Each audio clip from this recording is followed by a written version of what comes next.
P T I نے ہم کوئی غلام ہیں کا جھوٹا بیانیہ گھڑا، اب ان کے جلسوں میں امریکہ کے جھنڈے لہرائے جا رہے ہیں۔ صوبائی وزیر ناصر حسین شاہ کہتے ہیں 9 مئی کے سزا یافتہ لوگوں سے ان کا کوئی تعلق نہیں تو شور کیوں مچا رہے ہیں۔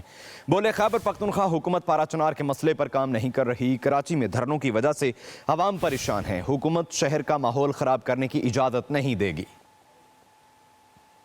بیانیہ بنا لیا گیا کہ ہم کوئی غلام ہیں اور پھر کوئی سائفر لہرایا گیا، لیکن شروع سے ہی سب لوگ کہتے تھے کہ ان کو جو سپورٹ ملی فورن فنڈنگ بھی دیکھیں، اور اب تو یہ چیزیں سامنے آ گئیں کہ اب تو ان کے جلسوں میں بھی امریکہ کے جھنڈے لہرائے جاتے ہیں۔ جو 9 مئی میں ہوا، اب اس کو یہ کہہ رہے ہیں کہ یہ ہمارے لوگ ہی نہیں، اگر وہ ان کے نہیں ہیں تو پھر ان کو کیوں اس پہ اعتراض ہے۔ پارا چنار کے جو وہاں پہ رہنے والے مظلومین ہیں ان کے ساتھ ہیں۔ پہلے تو میں کراچی کے شہریوں سے ہم لوگ معذرت خواہ ہیں کہ جن کو تکالیف ہوئیں۔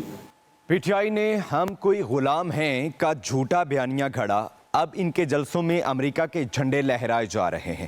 صوبائی وزیر ناصر حسین شاہ کہتے ہیں 9 مئی کے سزا یافتہ لوگوں سے ان کا کوئی تعلق نہیں تو شور کیوں مچا رہے ہیں۔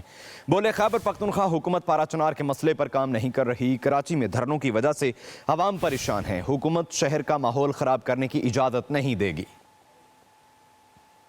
بیانیہ بنا لیا گیا کہ ہم کوئی غلام ہیں اور پھر کوئی سائفر لہرایا گیا، لیکن شروع سے ہی سب لوگ کہتے تھے کہ ان کو جو سپورٹ ملی فورن فنڈنگ بھی دیکھیں، اور اب تو یہ چیزیں سامنے آ گئیں کہ اب تو ان کے جلسوں میں بھی امریکہ کے جھنڈے لہرائے جاتے ہیں۔ جو 9 مئی میں ہوا، اب اس کو یہ کہہ رہے ہیں کہ یہ ہمارے لوگ ہی نہیں، اگر وہ ان کے نہیں ہیں تو پھر ان کو کیوں اس پہ اعتراض ہے۔ پارا چنار کے جو وہاں پہ رہنے والے مظلومین ہیں ان کے ساتھ ہیں۔ پہلے تو میں کراچی کے شہریوں سے ہم لوگ معذرت خواہ ہیں کہ جن کو تکالیف ہوئیں۔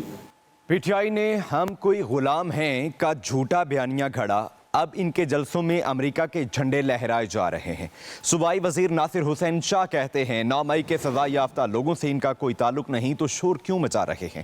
بولے خیبر پختونخوا حکومت پارا چنار کے مسئلے پر کام نہیں کر رہی، کراچی میں دھرنوں کی وجہ سے عوام پریشان ہیں، حکومت شہر کا ماحول خراب کرنے کی اجازت نہیں دے گی۔ بیانیہ بنا لیا گیا کہ ہم کوئی غلام ہیں اور پھر کوئی سائفر لہرایا گیا، لیکن شروع سے ہی سب لوگ کہتے تھے کہ ان کو جو سپورٹ ملی فورن فنڈنگ بھی دیکھیں، اور اب تو یہ چیزیں سامنے آ گئیں کہ اب تو ان کے جلسوں میں بھی امریکہ کے جھنڈے لہرائے جاتے ہیں۔ جو 9 مئی میں ہوا، اب اس کو یہ کہہ رہے ہیں کہ یہ ہمارے لوگ ہی نہیں، اگر وہ ان کے نہیں ہیں تو پھر ان کو کیوں اس پہ اعتراض ہے۔ پارا چنار کے جو وہاں پہ رہنے والے مظلومین ہیں ان کے ساتھ ہیں۔ پہلے تو میں کراچی کے شہریوں سے ہم لوگ معذرت خواہ ہیں کہ جن کو تکالیف ہوئیں۔